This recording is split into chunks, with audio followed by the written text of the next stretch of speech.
Allahi wa barakatuh. Okay, so as a convert, this is something I have a really big problem with, okay?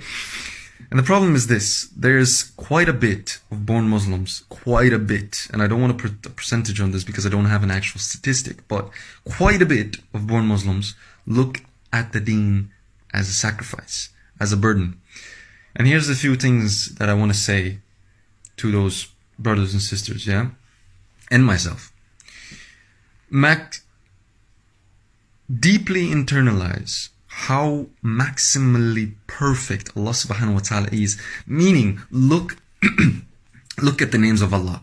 How forgiving He is, how loving, caring, merciful, all of those names, most generous, most giving, yeah? Deeply internalize those things. And one practical way of doing this is ask yourself, what have I gotten away with that I shouldn't have in this life?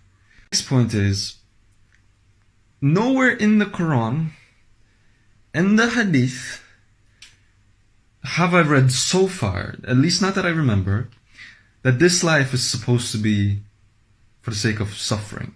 It's supposed to be difficult. We have that. Okay, so this is my perspective, yeah? I believe that those people, those Muslims, yeah, who think this life is that Deen is a sacrifice, a burden, and all this, and we're only going to be happy in the afterlife, I think they only have this is because through the comparisons of the Quran of those who do shirk, those who are kufar, compared to those who are mu'min, muhsin, yeah, saddiq, yeah, those people, we can come to those conclusions through those comparisons. But in reality, if we look at the Hadith and the Quran, it just shows a life of peace, love, kindness, and delight.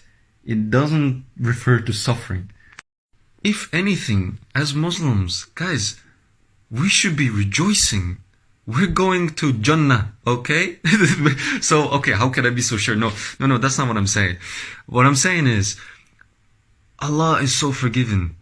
Allah is always there for us to forgive, for us to try and become better. And through that, that's what's going to take us to Jannah.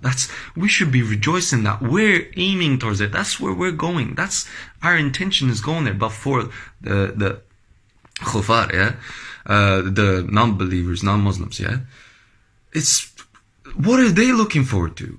They're not living a life of organization. They're not living a life necessarily of let's call them the commandments of life that Allah subhanahu wa ta'ala has created for us naturally, our fitra, our natural state. Yeah, they're not following those. They're not living a healthy life. They're the ones who are suffering.